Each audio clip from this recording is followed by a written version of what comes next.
Hi everyone, what's up? So hope you all are doing great. I am Rishabh and you are watching Flexi Coding. So today is the third day of our Python beginner course and we are going to see today what are loops in Python. So let's start the video.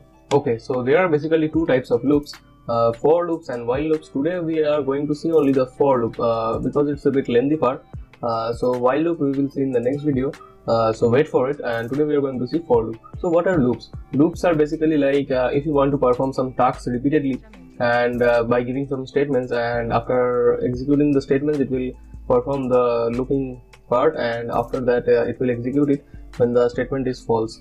So that is basically a loop loop, and it's really simple and easy. So like giving an example to you, it will be easier. So if you want to print someone's like name 10 times, so we can't write it 10 times like print the name, not like that. We will give a simple statement like a loop, and it will execute 10 times for us. So let's see it, and so let's jump into the code editor. So I will open my PyCharm. So if you have not watched the previous videos, please go and watch that video first. That will be in the I button given here. And so let's jump into the code. So I will open my PyCharm code editor here. Okay, so this is the previous codes that are given. So I will remove this one first. So first I will remove all this. Okay, so all these codes are given in the description box in my website. You can go and check it out there. And so let's start the code from here. So I will write the loops, for loops. Basically for loop is going to be today for loops. I will write for loop here. Sorry, for loop. Okay, so for loop we are going to see. So first let's see the simple for loop and how to write for loop. So first I will give a hash and I will show you that how for loop is written. So first we write for, then we write the variable, and after writing the variable we give the in keyword, and after that we write the range or the sequence what we want, then we write that. So let me write the sequence, and then basically we give a colon here, and after that the loop starts from here. So okay, let me show you something like this one. So this is basically the format of writing. So basically this is the format of writing a for loop. Let me write the for loop here, and just let's print a basic name 5 times. So I will write for. Okay, first let me write basic one. Okay, so I will write basic. I will write basic here. So let's write for loop here first. Okay, so let the for loop here. I will write for. Then I will write a variable name. I will give I. I is basically a simple variable that is given here. This is the simple variable that is given. And after giving this I will write in as in the format I have shown you. Then I will give in, and then we will give a range, that is a sequence. Okay, so we want to print it 5 times, so we will write a range here as I have shown you. This is the sequence. So write range. So write range and then give a bracket, and then give the number of times you want to execute it. Like I want to execute it 5 times. So after that we will give a colon, which is the end of our for loop, and after that it is really crucial part. There must be spacing here. If you write here print statement, then it will not execute. If you write here print, then if you write someone name, like this is a loop, this is a loop, so it will not execute this one because its format is not correct. So we have to cut this one from here, and after that click enter. So see the format, so there is a spacing here, right? So here I will print it. Now it will execute the statement. So now it will run the code rightly and its format is correct. So let's print it. So click on the run button. Okay, you can see that it has printed 5 times for us. So this is basically the use of loop. If we don't write this one and we want to print this one for 5 times, then what we have to do? We have to write print this one 5 times. So we have to write it print 5 times. So this is not a correct method, as it is taking much space, and we have to write 5 lines, or if we have to write 500 times this one, so we have to use 500 lines. So that is not a preferable way, because it's taking up memory of our computer or wherever we will load our code. Okay, so this is the preferable way. If I want to print it 500 times, then I will simply write 500 here, and then click the run button. So let's see it print 500 times or not. So it will print it for 500 times. Printed it for 500 times. So let's remove it. Okay, let's check that if we don't give this space here, so what will happen? We will run this one, right? So you can see that it is giving an error because the indentation is not correct here. So we have to give space here. or a tab. You can directly hit enter here, or if your code is like here, click a tab and it will correct your indentation, and then we can print it. So you can see it is running correctly. Okay, so this is the basic for loop. You have understand, I hope that. Okay, so the next thing that we are going to see is that how can we print some integer using this for loop only. So let's see that one. Okay, so I will write here for loop for statement. I will write here for loop for integer value. For integer, how to write that? Okay, so it is giving, okay, now it's correct. So I will write here for, then I will write the variable, that is I, and then I will write in, and in the range we will give a sequential order. So this time we have not given any sequence order, we have just written 5, that is the number of times.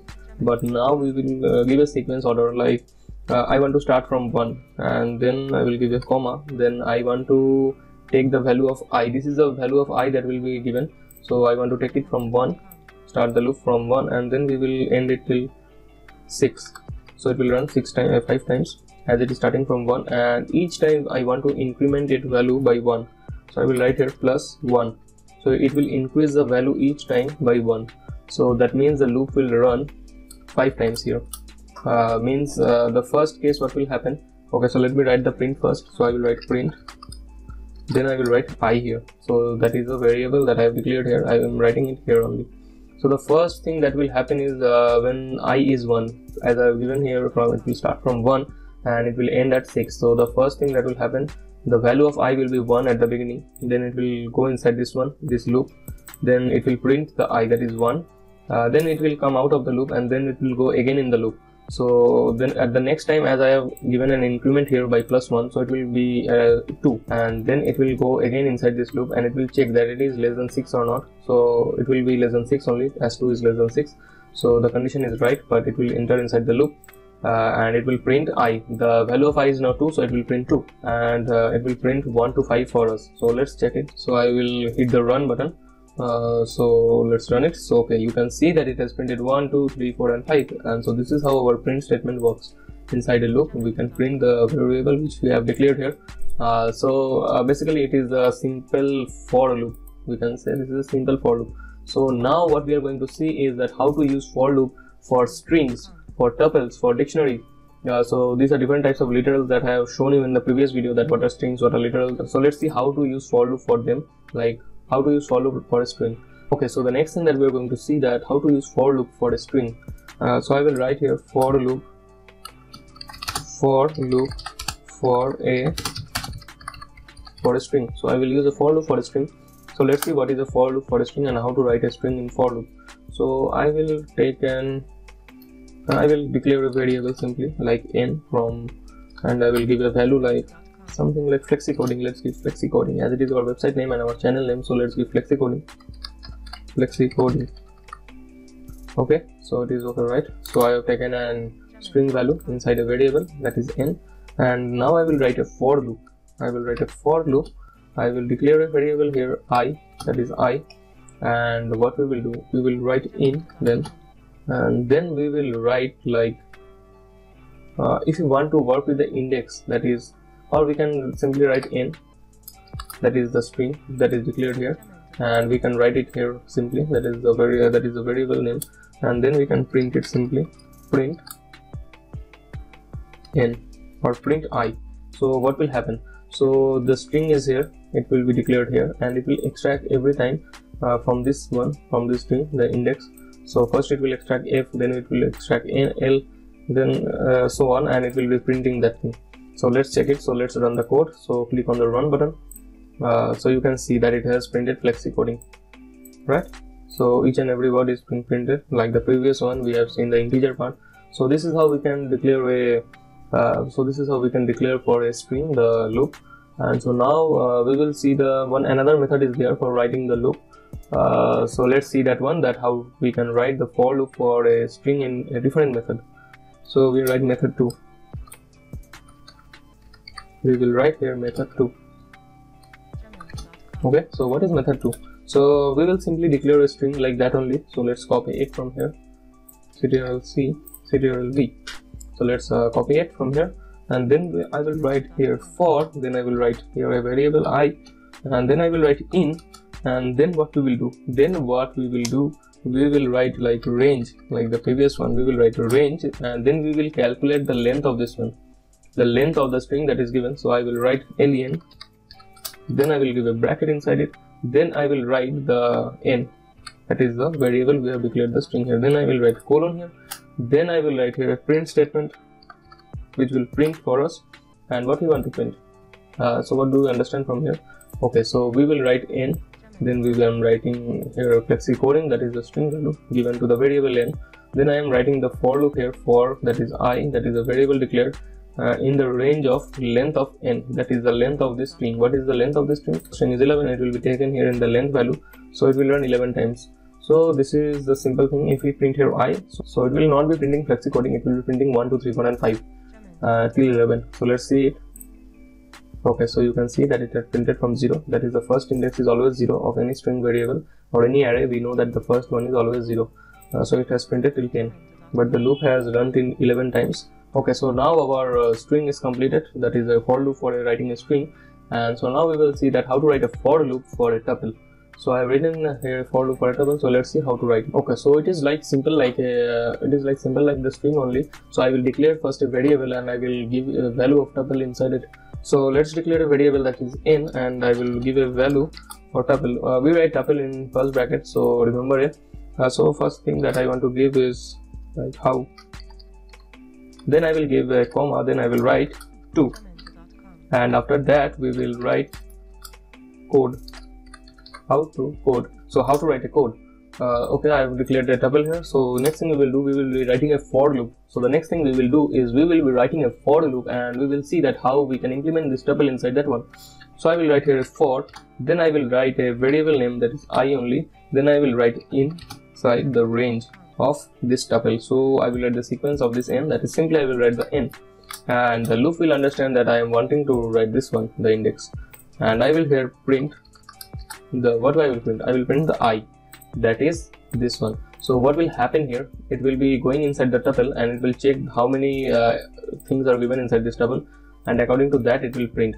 So when it will go inside the tuple, it will see that there are 3 things given. So when the loop will run for the first time, it will print how.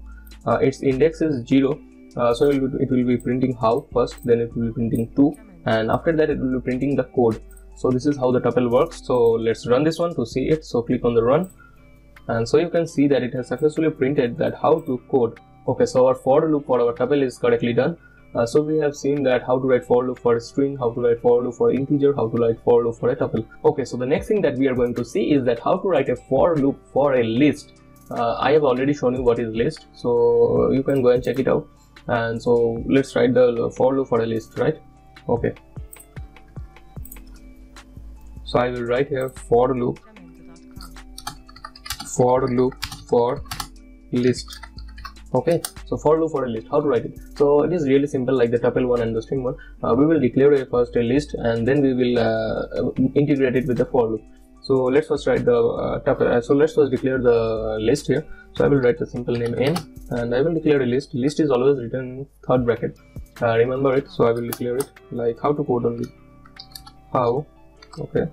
Then I will give a comma. Then I will again write 2. Then I will give a comma. Then I will write code. Okay.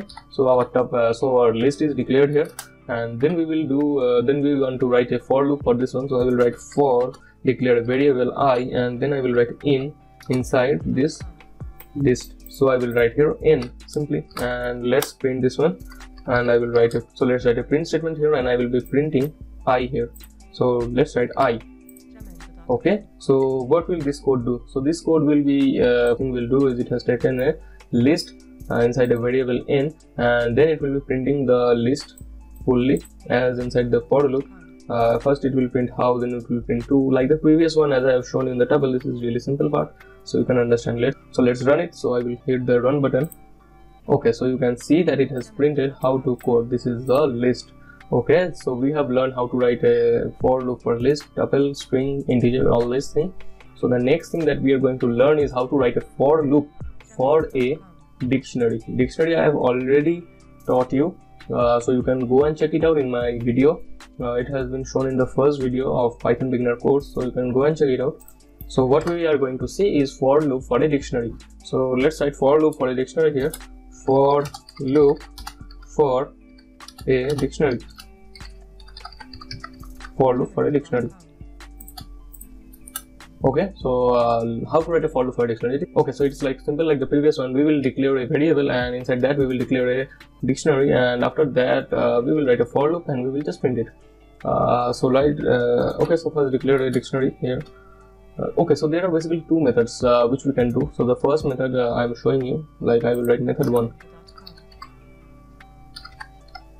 Method 1, I will give a hash here to comment it down. Okay, so this is the method 1. So I will write here first we will declare so it is really simple. The first one method, we will write a dictionary here, like we will write a variable. Declaring a variable, we will write a dictionary. So dictionary is always written in second bracket, so remember it, and we will write a second bracket. Then we will give a then we will write something like name, and we will give a colon. We will write here a name like Rishabh. Then we will give a comma. Then we will again write another thing like title, not title, like website, and we will give the value here like flexicoding. Okay, so we have declared a dictionary here, and so the next thing we will do is we will just simply write a for loop for this one so that it can print this one. So I will write a for loop. I will declare a variable I here. So and then we will write in, and inside that we will just simply put n, that is the sequence. And okay, so we have declared here the for loop, that is I in n, and then we will write the print statement, that is print, and inside bracket what we will do, we will write simply the I. So if we run this one, what we will see, it will be only printing the name and website. It will not print this thing, the value of this one. So let's print it and check it out. So let's run it. So we can see that it has only been printing the name and website. So now to find the value of these two, print the value of these two, we will be writing here like giving a comma. Then we will declare this n, that is this one. So I will write n, and then inside the third bracket, that is we have to give the index here. So I will be writing here the index value, that is I. So inside it, so now it will print correctly. So we have declared this one, so now it will be printing this thing. So let's run it. So click the run button. Okay, so now you can see that it has successfully printing this two. Okay, so this is correct. So I hope that you have understand this one. So how to write a dictionary. So let's now see that how to write a for loop for a set. So I will write here for loop for a set. So first thing we will do, we will be declaring a set here. So let's write n equals to a set. That is always written in second bracket. So here I will write a, then I will give a comma, then I will write b, then I will be giving a comma, then I will write c. So let's take 3 values inside the set, and then I will write the for loop here. So I will write for a variable I, then I will write in, and then I will write the sequence, that is n, and let's print it. And so now inside this for loop we will be writing the print statement, that is print, and we will be giving the index, that is index not index, the value, that is I, and it will be simply printing this thing. So let's print it. So hit the run button, and you can see that it has printed successfully these 3 things that is given inside this set. So we have learned how to write a for loop for string, for sets, for tuples, for dictionaries, for list, and for integer. So I hope that you have understand all these things. Okay, so now it is the next level thing, that is the nested for loop. How to write nested for loop in Python. So we have learned that what is nested part is called in if statement only. So the nested for loop means a for loop inside another for loop. So let's say how to write. So I will declare here nested for loop, nested for loop, and let's write it. So let's write the nested for loop means a for loop inside a for loop. So for what we need nested for loop? So like printing a basic matrix type thing, and to take input of a matrix or to print a matrix, so we use a for loop. So using that we can create a 2D loop type thing. So let me give an example to show you that how to write a nested for loop. So I will write a for, I will declare a variable I, then inside it I will give a range that is like 1, then 1 to 6 I want to run it. Then I will increment it by +1. Okay, so inside this one we will write another for loop, that is the nested part. So I will write for here, then I will declare a variable j. Don't declare same variable in both these loops, so it will not work. Variables must be unique.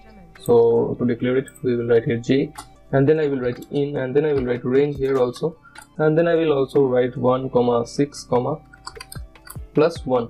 So this means that first one it will be printing when it will be okay. So let me make you understand. First let me write print, or let's print a star. To make you understand, I will be printing a star here only, and after that we will be going out of this loop and we will be printing here nothing. So it will make outside this loop. Okay, so let me make you understand this one. So first it will go inside this loop when its value is 1. So it will go inside this part. So it will execute this loop when its value is 1. When the value of I is 1, it will go inside this one, inside this loop, and it will be start executing this loop. So it will be running from 1 to 6, and it will be printing this star for 5 times. As 1 to 6 by plus 1, it is 5 times. So it will be printing the star for 5 times. Then it will come outside this one, and it will go to the next line by this print statement. So again it will go inside this outside loop, and its value will be now 2. That is, the value of I will be now 2, and then again it will run, and this is how the outer loop will run 5 times, the inner loop will run 5 times. So it will create a 2D matrix like type. So let's run this one to see. So let's run it. Okay, so you can see that it has printed this one, but it has not printed in a matrix type. So to do that, we have to write here a comma, and we will give here end with this one. So you can see that now it has printed here like a matrix type star, right? If you can also give a space here, so it will be giving a space there.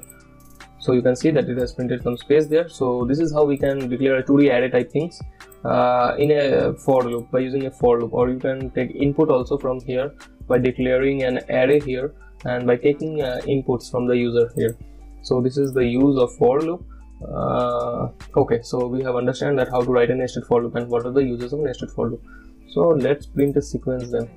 We can print many sequences using this for loops, and we can also take inputs from user by this for loop. So we will see that in the later part, that is in the intermediate course. This is a beginner course, so I will make you understand the beginner part. So let's see that and let's see how to print a sequence of a triangle. So I will write here a triangle. So how to do a triangle? So I will write a for loop for, then I will give a variable I, then I will write in, I will give a range of 1 to 5, that is 5 times 1 to 6, sorry, and then I will give an increment of plus 1, and inside this, okay, and inside this loop we will write another for loop, that is for not I, always j, then in, and then range, and inside this range I will write 1. So it will be starting from I, means when the value of this loop will be 1, means when I will be 1, then it will start from 1. When the value will be 2, then it will start from 2. Okay, so let's give a comma, then and then we will increment it by plus 1. So let's I plus 1, and ending will be like the same like this one, only that when it will be like 6, this one will also be ended. So let's write here print, and I will give the value like j, and comma, I will give end equal to like this one. So let's run this one and let's see what does it print. So we will not be giving here I, we will be giving here 1 to print from like a star format, and here we will be giving a star. To make you understand, I will give here a star, so it will print a star triangle. So let's run this one now. Okay, so you can see that it has printed a star. How this is possible? So how it is printing a star? You might be thinking that. So the first, when it is I is 1, so it is going inside this loop, and inside this loop its value is 1, and I is 0, and I is 1 for the first time, that is 1. So 1 plus 1 comma 1, so the range will run only one time, so it's printing only one star. So the next time when it will exit from here and it will come here, so the value of I is now 2, as it is incrementing by 1, so its value will be 2. And so when it will come inside this one, so its starting value is 1 and ending value is I plus 1, that is 2 plus 1 3. So 1 2 3 its range will be, so it will run for 3 times, so 2 times 1 2 3 it will run for 2 times, and so it is printing the star for 2 times, that is 2 times, and then it will go on and continue till 5 times. When the value of I is 5, it will print for 5 times. Like that it is printing a triangle. Okay, so now what to do to print the inverse triangle? Like this one is a straight triangle, so if you want to print an inverse triangle, what we will do? So we will write a inverse triangle first. inverse triangle. So we will write a for loop here also. Sorry, for I, the variable inside in, the range will be the same. It's only we will write 1,6. We will be modifying the inside range. So this time it will be same 1 to 6, and then inside that we will write another for loop, that is I, and then inside it in, and we will give a simple range, that is it. So the range part is really tricky here. So as I have declared it from 1 to 6, and we will give an increment of +1 here, and here it is really tricky. So the upper loop will run for 5 times. So I will declare it for the lower one 5, then I will write here I +1, then I will write -1. So what does this thing means? So what I have written here, so I have written here that okay, so let me write it J. I have written it by mistake. Okay, so what does it mean? So this thing means that this inner loop will be starting from 5 and it will be ending at I +1. So when this one is 1, so it will be ending at 1, so the value can't be incremented. That 5 + 1 will be always 6, not be 1 + 1 2. So I have decremented the value, so it will be printing here 5 times, from 5 to 2. Okay, so like this it will be printing here for 4 times. So let's print it. Let's print the value of J here, and then we will print, and we will be printing here, we will print, and here let's write END with this thing with a space. Not write J, we will be writing here a star, so it will be easy for you to understand. You can work with this value of J and I also here, like printing 1 2 3 4 5 like a triangle sequence. You can do that, but I am not showing you. I am showing you the simple beginner thing. Okay, so let's print it. So hit the run button here, and let's see what does it print. So it has printed an inverse triangle. You can see it has printed, but not it has printed the 5 times. Why? So we will change this thing. So we will write here 6 7. So it will be printing right. Okay. So if we want, we can also reduce this value. We can write simply I, and we can write simply the 6 here, and it will be printing an inverse triangle of 5 times. So let's print it. So you can see that it has printed inverse triangle of 5 times. So we are right. We are done with these things. Okay, so we have learned how to write for loop for different literals, for nested for loops, and many more things. So I hope that you have understand it. If you have not understand it, just go back to the video and check this one from the first, and you will understand it. It's really simple, not so tough one. So what is your work after seeing this video is just go to the code and see if there is any error. You can go visit my website source code. So the link will be given in down the description box, so you can check it out from there, and you can get the source code. All this code will be given, so you can do from there also. And the next thing that is really crucial for you is subscribe my channel and share it to your friends if you like this video, and we will be coming with a new video for the next time. So thank you, bye.